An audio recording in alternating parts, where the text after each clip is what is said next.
We were talking about it up in the press box, but today it looked like the most comfortable you had seemed, kind of dishing out the ball and going through your reads. How much comfort did you have throughout this game, especially starting as fast as you guys did? I mean, it was a great game plan from Coach Kennedy. Just schematically, he made things easy. What we saw going into the game was hashes and out, where our completions were. He said I would have to carry the ball as well, and so just for me. It's whatever it takes to get the job done for the team and to get a win, and that's what I was called to do this week. How nice was it to be able to come out and make an impact like that on the ground? Yeah, it's nice. I know it takes the load off of Wayne and Jordan, but like I just said to Katie, it's the game within the game. You obviously go into the game with a certain plan. That was to dish the ball out to our playmakers, carry the ball here and there when I needed to. It just happened to pop. What kind of allowed you to connect with Degennaro today? I know this game, we talked to him, it seemed like it was a long time coming for him, but you guys were able to connect with that 65-yarder and then another 2 passes later. What was it that kind of opened him up as a receiver? I mean, just the amount of threats that we have on the field. I'm sure going into the game they talked about Landon a lot, and Landon obviously had his chance to make impacts here and there, which he did. But that's really how it is in this offense. It's just any game. Any game somebody can pop. Any game somebody can break a 60-plus yarder, have over 100 receiving yards, 2+ touchdowns, whatever it is. So it just happened to be Deej this day, and he stepped up to the calling. I know you were praising Coach Kennedy's play calling and how he kind of made it easy for you guys today, but Coach Chesney was talking about how impressed he was by how, in some instances, you were kind of able to make something out of nothing. And I know you like to talk about your teammates more than you usually like to talk about yourself, but just what do you have to say about your ability to sort of extend plays today? Well, it's going to go back to Coach Kennedy because going into the game, he said scrambles equal explosive. Scrambles equal explosive. So for me, when I get out the pocket, I'm not looking to run. I look to throw, look to get my teammates involved because we work the scramble drill all the time. They get to certain landmarks, they get to where I'm expecting them, and the throw to Lakota, that's something. It's like, oh no, he threw it across his body, but we practice at scramble drill all the time. I kind of wish I had that end of the first half back, throw it to either Landon or Wiz for a touchdown, but still shows that we have things to work on. You were able to score that big touchdown after Wiz fumbled, and then he kind of sprinted to the end zone and celebrated with you. Did he say anything like after that, like you? Nah. He didn't really say anything, but he knows that all 3 phases we all have each other's backs. This team is special. This place is special. A bunch of dogs that love to compete, that play their freaking hearts out, and put it on line every game. And then you've been able to obviously scramble more today, and your pocket presence just seems a little more comfortable now. Was that anything injury related at all? Is that in the back of your mind earlier in the season, or is it just as the season's progressed you felt? Nah, I mean, not having a spring is hard. Not having a summer is hard as well, or half a summer. Well, you're not in full pad, so it's half a summer. So just trying to get those reps back physically, it is a little difficult. I wouldn't say it's injury related or anything like that. It's just a feel for the game that you kind of get when you're out there and you're getting those reps. Like I told Dave, as much as I could, I tried to make up for the physical reps that I was missing in the film room. But there's just some things you can't replicate unless you're out there doing them. You mentioned some of those setbacks having to face for tonight at this kind of juncture of this season, to have a performance like you had. Is it personally a little bit more bittersweet to kind of see the fruits of your labor finally? Well, God has, a way of working things out for your favor. So it might look dark at first. It might look ugly. But, as long as you stay faithful and, continue to pray and work, which, I put in the work. But that's still no credit to me, but, who God has called me to be, and the skills, talents, and abilities that he has given me. That's what I can attest to that. Can you take me through your last touchdown, the one where you saw a guy blitzing and spun? Yeah, I shouldn't have even had to. That should have been a touchdown to Logan Kyle. They gave us an odd look. They put a backer in the B gap, and they put a guy at the end of the line of scrimmage. Should have sent the protection that way. Then we're just pump fake, read it inside out, throw it to Logan Kyle for a touchdown. But because I didn't do that, that guy off the edge was free. The O-line did a great job squeezing. I just had to make a miss and score a touchdown. So even within that, there's still things to work on, things to get better at. 4-0 in conference. You guys have arguably your best offensive performance of the year. What's the ceiling of this team? I mean, like I said before, this team is special. We still have a long way to go, but I'm confident, in the guys in the building, starting from the top with Coach Chesney and the rest of the staff. From here, the message has to be, kill. We can't do anything else. We can't listen to the outside noise about how good of a game we had, this or that, because everybody's going to give us their best shot, and we control our destiny. So we just have to continue to work, which I know we'll do. So I know you guys, focus in on the game when it's game time, but today having John Paul on the field, leading the Go Dukes chant, what was it like just being able to see him around the stadium again? Yeah, that's nice. Obviously, we all go through things in life. Most of my trials and tribulations have come from the game of football, but that pales in comparison, what John Paul and his family are dealing with. So just to have him out there, have him be a part of the team, coming into the locker room, leading us at the end of our Coach Chesney speech, singing the fight song. I mean, it means everything. It brought a smile to my face. I know the rest of the guys can say the same. Nick, for you, I mean, kind of like I asked Coach, it seems like this one was coming for you to finally get involved, get in the end zone. How did that first touchdown feel, especially for it to be kind of the length that it was? It felt good. It was actually nerve-wracking. I caught the ball, and I was basically like, you're a piece of garbage if you don't get in this end zone. It was pretty open, so it felt really good. My teammates know and some of the coaches know, like Coach Ches just said before, it's been a little frustrating knowing that you can make an impact and having some opportunities, my fault that I've missed, and have some other opportunities, lack of connection between the quarterback. And, that makes sense, obviously, coming off an injury, had a quick turnaround in the summer. But, just wanted to get the team to trust me and the coaches to trust me and to throw the ball my way because I can make an impact. And, I say that selflessly. And so it felt really good to have that one and then the second one as well. On that 65-yarder, it felt like it looked like you did have some separation speed too. That first or second step really helped you break through. How much did you notice your ability to pull away within the first couple, 5-ish yards of that? Oh, I always knew. I know I can run a little bit. I know sometimes, you guys come to practices, we kind of feel a little bit bad. It doesn't look like I can run like that, but I've always had a little bit of a get out. I think over my career I've had minimal of those opportunities to kind of really catch a ball like that. I mean, at Richmond I didn't have many of those. I had more down the sideline plays, going up and winning. But I knew that I could break away. I felt good this week, worked hard this week. Coach Grotsky kind of pushed me a little bit this week. The way that they run their program to get guys up to speed, if you just buy into it and, you hit that top speed Tuesday, you trust that player low Wednesday, Thursday, I was ready, and it felt really good. Landon was talking last week about some of the player-led meetings that have started over these last 2 weeks. Just how much more confident have you guys been as a unit since you guys have started doing those? I think that the material of the meeting doesn't necessarily change when you go from position group to position group to the meeting, but I just think guys spending time around each other, that's underrated. We're social beings, and I think this game, requires a lot of trust. And so, yeah, obviously, talking to the quarterback, he likes this, how should we run this route? Coaches are in there as well, too.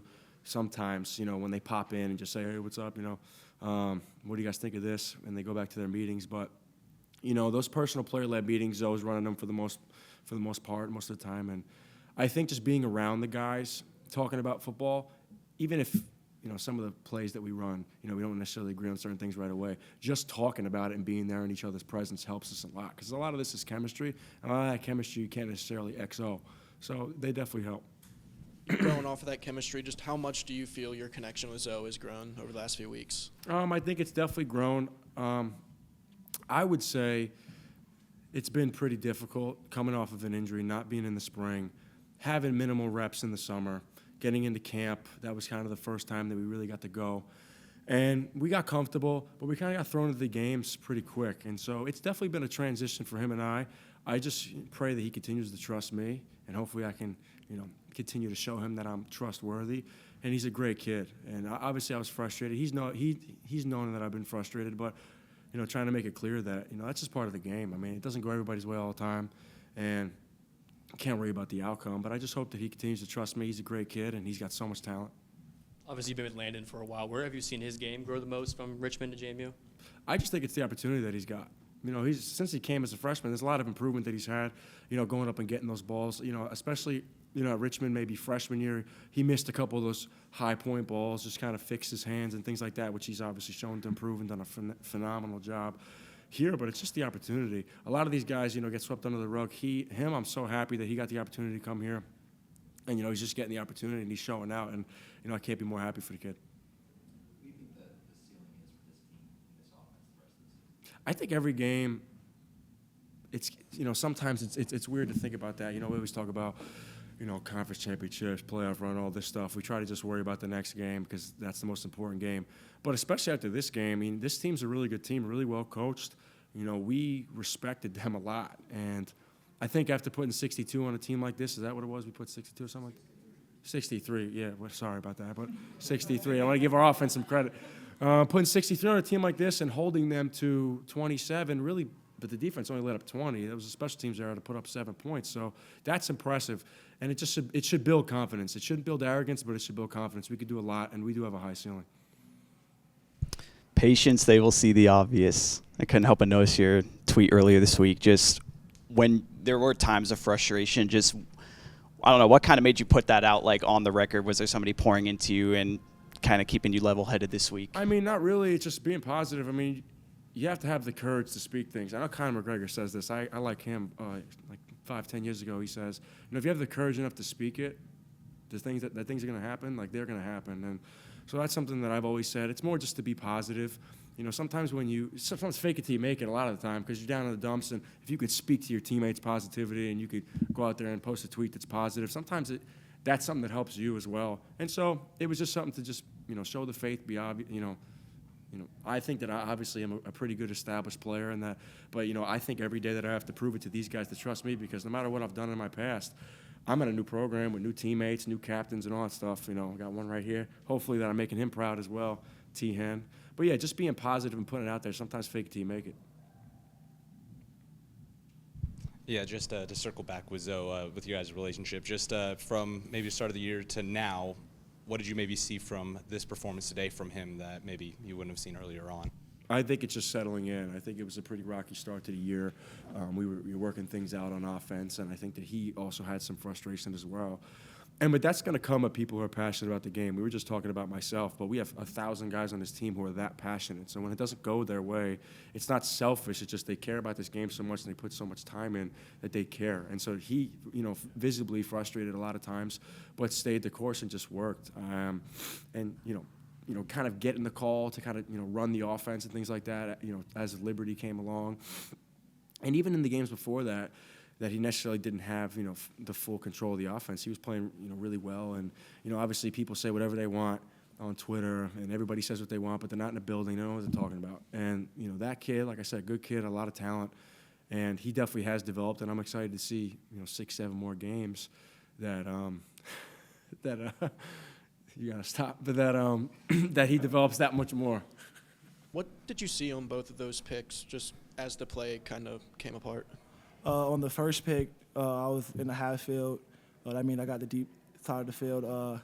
The quarterback was just eyeing his guy the whole way, and I was like, man, I'm ready to go get it. And I seen the ball in the air, I just went for it. And the second one, I just played with straight technique. I just trusted myself.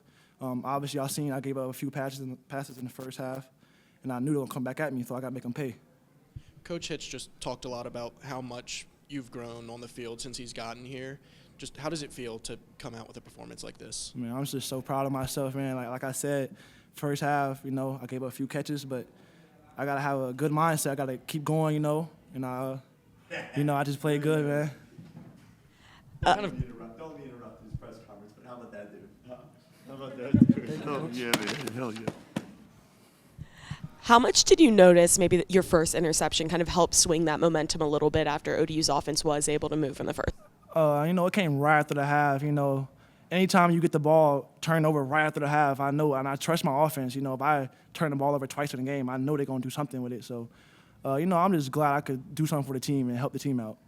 You kind of mentioned the offense there for both of your interceptions to then lead to points from them. Just standing on the sideline, how much confidence does that give the defense when you're seeing them get in the end zone after that? Oh, man, a lot. If your offense scoring every drive, man, our defense is good enough to, stop them. And especially if they scoring every drive, man, it just gives us the confidence, they up, so we got to be up. And they, some games they have our back and we got their back. So you guys were able to keep them under 300 yards.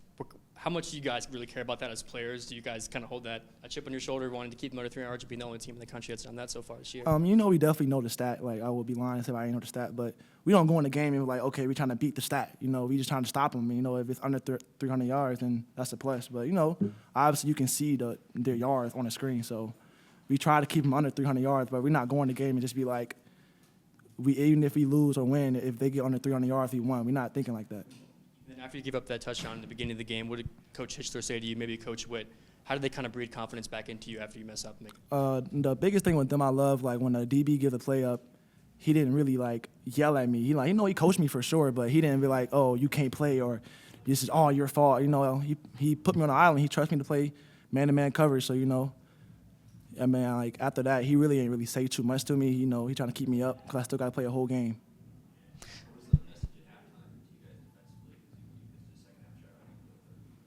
It was just play harder than them. Like, they're going to get stuff, just keep, especially for me, it's like, I got to keep playing. No matter what happens, I'm going to be out there every play. So, yeah, I gave some catches up, but, like, it's not the end of the world. We keep fighting. And our coaches love saying the most meaningless thing is the score at halftime. The score at halftime doesn't matter. That's not going to be the score. So, at the halftime, just go out and play hard. Did you feel the momentum shift at the end of the first half when you forced the 3-and-out right after you guys scored? Like, how much of a carryover did that have into the second half? I know a lot. Anytime you get a big stop, our team, we were very close together. So it don't matter if I get a stop, Trent get a stop, or anybody get a stop. We all celebrating. So, when we get that big stop, the whole sideline just tapping everybody up. Everybody just feel the energy. They feel like we can do it, So that's what I would say. Trent, Coach Hitch was talking a little bit about how a lot of the first half was just kind of settling in compared to how the defense played in the second half. Were you maybe seeing anything different than what they showed on film during the first half?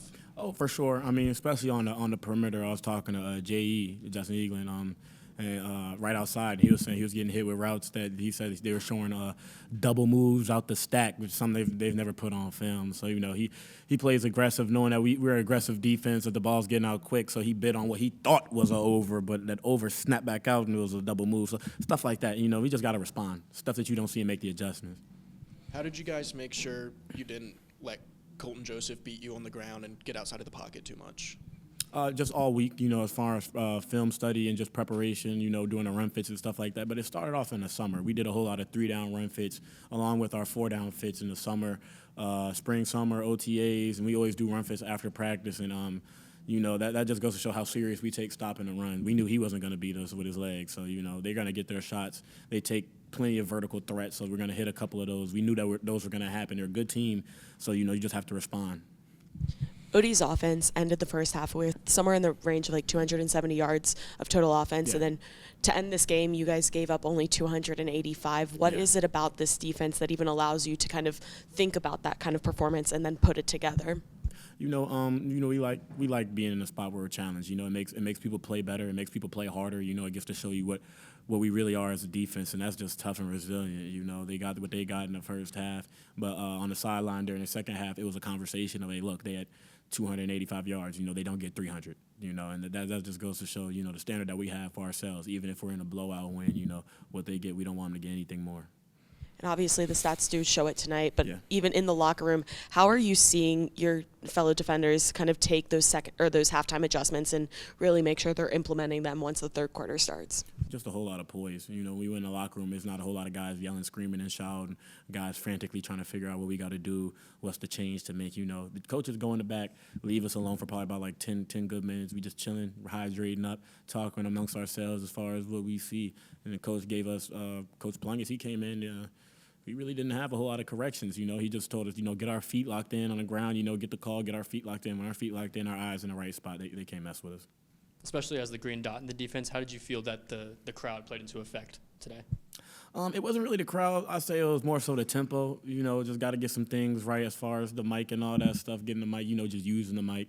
Getting those calls out, mixing the mic and the signalers on the sideline, just getting that right so everybody can get the call, especially in the boundary. Those guys often get left out there, boundary corner, boundary, free safety. That's a far way to look on the field to find the call. And then, Lord knows the D-line not going to get the call. So, you got to give it to them maybe 2 or 3 times and then get it to the back end. So, just got to be urgent, with everything that you do and make sure your feet right. What was it like seeing a guy like Justin Eaglin have that 2-interception performance in the second half? I know last year it was maybe a shaky season for him, and for him to come out today and respond after that 98-yard touchdown too that ODU scored. I mean, Justin Eaglin like a brother to me. You know, that's my roommate. You know, we've been staying in the same dorms together. You know, we came in together with our class 2022. You know, we live together right now. You know, just to see what he been through, you know, even coming through here freshman year, you know, he always been a baller, but, you know, you guys didn't know it, but we did, you know. And just for Coach Chesney always talks about, you know, the light will be shined on somebody. We talked about it today. The light's going to be shined on somebody it's often not shined on. You'll either be revealed or exposed, and he was revealed today. You know, he came out with 2 picks. He was getting beat with some stuff earlier on, but, you know, it shows how tough the kid is, get it right in the second half, and then make some big plays for our defense. What do you think a game like this does for Alonza's confidence? Man, I mean, I just love to see him get back and use his feet again, you know. Coming off an injury as last season, you know what he could do on the ground, in the air, obviously, but, you know, he's been, you know, a little bit different this year, as everybody notices, but, you know, to see him every week taking his training, taking his practice, taking the coaching, and just building his confidence level up, and those whole guys on the offensive side of the ball, it's great to see, man. I'm just proud of everybody.